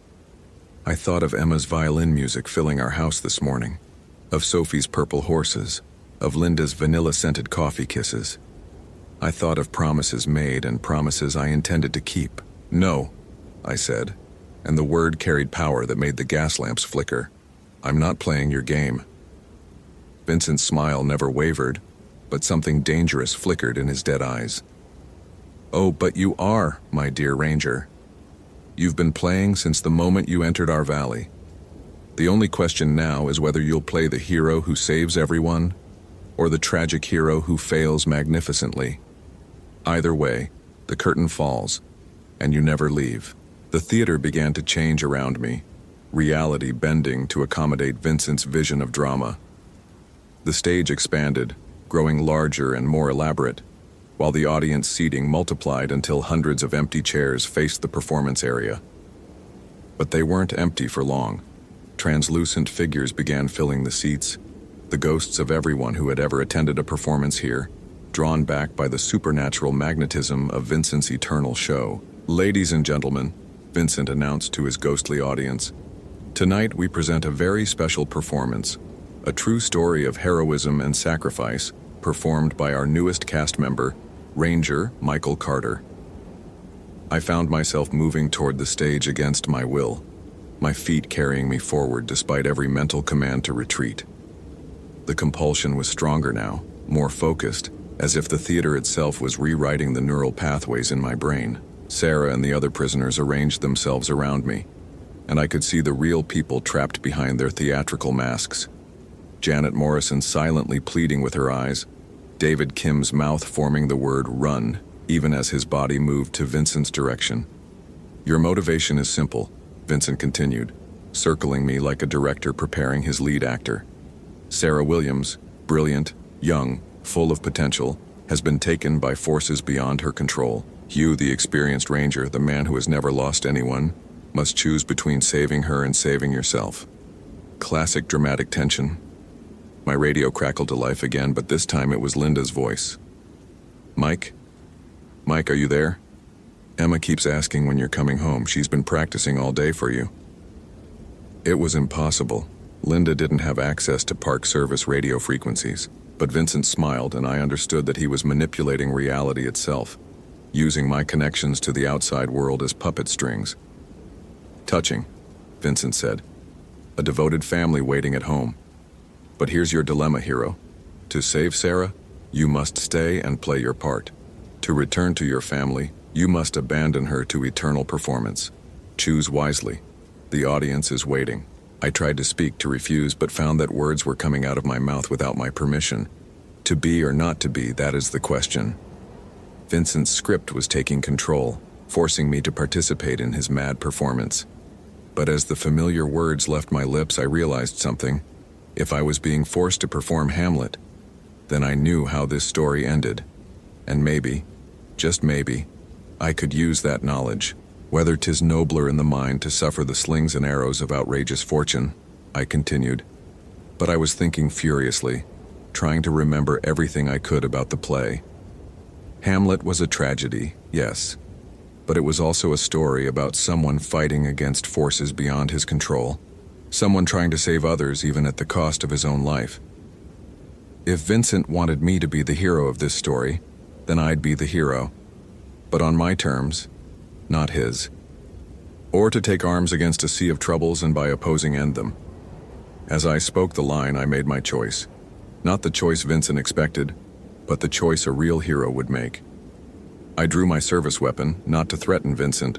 Bullets couldn't harm something that was already dead, but to threaten the one thing he valued most, his eternal performance.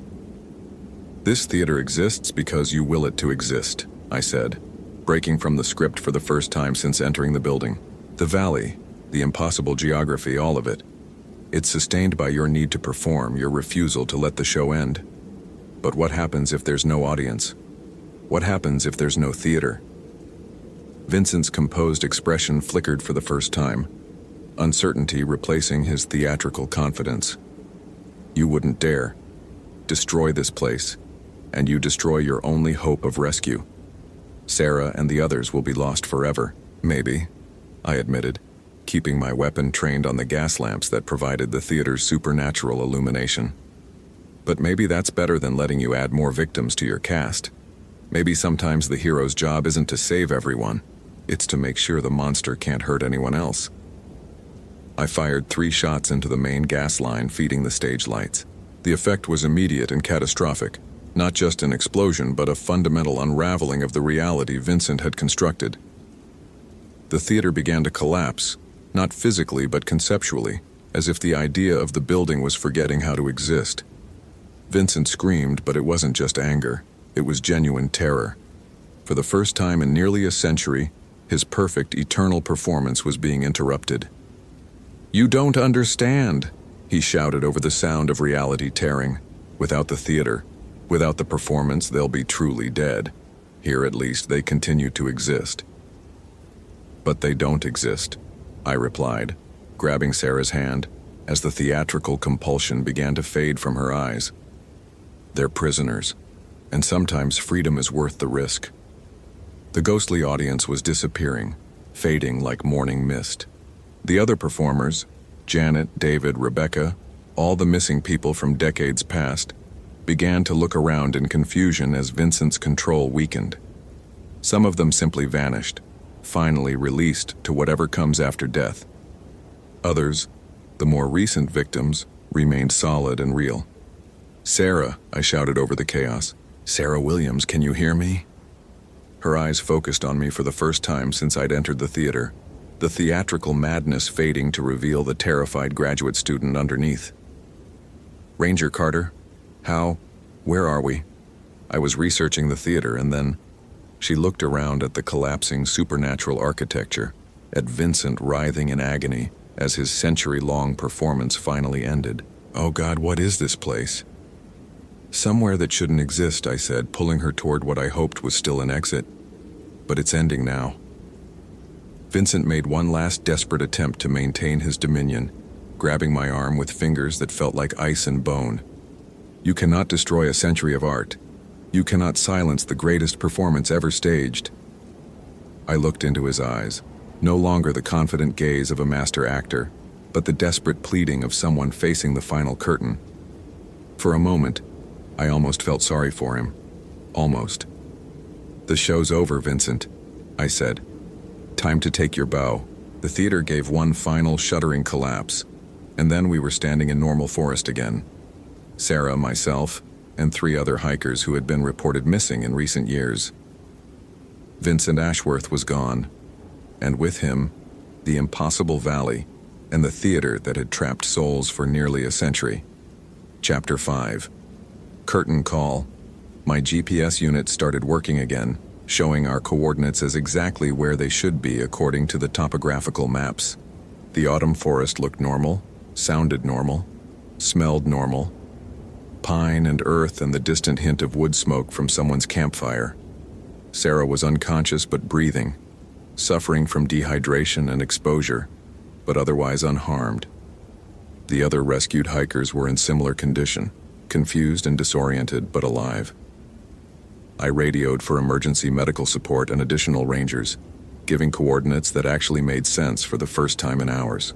While we waited for the helicopter, I tried to piece together what had happened, both for my official report and for my own sanity. The other survivors remembered fragments, being lost on the trail, finding a strange building, entering it despite every instinct telling them not to. After that, their memories became confused, dreamlike. They remembered performing, remembered being trapped in roles they couldn't escape, but the details faded like dreams in daylight. Sarah's memories were clearer, probably because she'd been there the shortest time. I found historical evidence that the theater existed, she told me, as we waited for evacuation. Not just newspaper accounts, but land deeds, construction permits, even photographs. But when I tried to verify the information, nobody had any record of it.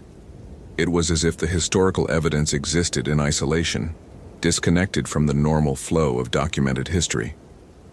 "What made you come here?" I asked. "What made you believe the theater was real when everyone else said it wasn't?" She was quiet for a long moment, staring at the spot where the impossible valley had been. "Because I could hear it," she said finally. "In my apartment, late at night, when I was working on my research. I could hear voices rehearsing, calling to me. Vincent's voice mostly, but others too. They were lonely, Ranger Carter. They'd been performing the same play for a century, and they were so terribly lonely." The helicopter arrived 20 minutes later, followed by additional Park Service personnel and a sheriff's department team. The official story would be simple. 5 missing hikers found suffering from exposure and dehydration, probably victims of a flash flood that had disoriented them. No mention of impossible theaters or century-old actors. No mention of supernatural performances or trapped souls. But as I watched the helicopter carry Sarah and the others to safety, I found myself looking back at the forest where the theater had been. There was nothing there now, just trees and underbrush and the normal geography of the Smoky Mountains. But I could swear I heard something on the wind, distant applause, fading like an echo of an echo, as if somewhere in the spaces between reality, a very long performance had finally come to an end. I made it home by 6:30 p.m., in time for dinner and Emma's violin recital. Linda hugged me longer than usual, as if she sensed that something significant had happened during my day. Emma played beautifully, Bach's Air on the G-string, the same piece she'd been practicing that morning. Sophie showed me 3 new purple horses she'd drawn while I was gone. Normal life, normal family, normal promises kept. But that night, after everyone was asleep, I sat in my study and wrote the real report. The one that would never be filed, never be read by anyone except myself. I documented everything. The impossible geography, the supernatural theater, Vincent Ashworth's century-long performance, the rescue of victims presumed dead. I printed it out, sealed it in an envelope, and locked it in my personal safe, because someday, maybe years from now, another ranger might get a call about missing hikers in the Cataract Falls area. Another graduate student might start researching local legends about abandoned theaters. And when that happens, they'll need to know the truth about what waits in the spaces between reality, still hungry for new performers, still believing that the show must go on. My name is Mike Carter, and I've been a ranger in the Great Smoky Mountains for 23 years. I've never lost anyone on my watch, but I've learned that some rescues require more than training and equipment. They require the willingness to step onto a stage where the script was written long before you were born, and find the courage to change the ending. The show is over now, the curtain has fallen. But in the quiet moments between sleep and waking, when the wind moves through the mountains just right, I sometimes think I can still hear applause drifting down from the ridgelines. Not the desperate applause of trapped souls, but the satisfied applause of an audience that has finally seen a story reach its proper conclusion. And sometimes, if I listen very carefully, I can hear Sarah's voice carrying across the darkness, no longer trapped in endless performance, but free to tell her own story, to write her own lines, to live her own life beyond the reach of those who would make her dance to their ancient, terrible music. The theater is gone. The performance is over. The missing have been found. But the mountains remember everything. And somewhere in their ancient memory, the echo of Vincent Ashworth's final bow still resonates. Not in triumph, but in the quiet dignity of an actor who has finally learned when to leave the stage. Dr. Sarah Williams, now Dr. Sarah Williams Chen, published her doctoral dissertation on performative trauma and collective memory in Appalachian folklore to significant academic acclaim. She never mentioned the real reason for her research, never discussed the 3 days she lost in October 2018, never spoke publicly about the supernatural theater that had trapped her in an eternal performance. But she did establish a foundation for missing persons in national parks, working closely with park rangers and search and rescue teams to develop new protocols for locating lost hikers. Her work has helped find dozens of missing people, each rescue a small victory against the darkness that waits in the wild places of the world. She sent me a copy of her dissertation with a handwritten note. For Ranger Carter, who taught me that sometimes the most important performance is knowing when to stop acting and start living. Thank you for changing the script. The other survivors recovered completely, though none of them ever returned to the mountains. They moved to cities, took jobs in office buildings, lived lives surrounded by concrete and steel and the reassuring sounds of traffic and human activity.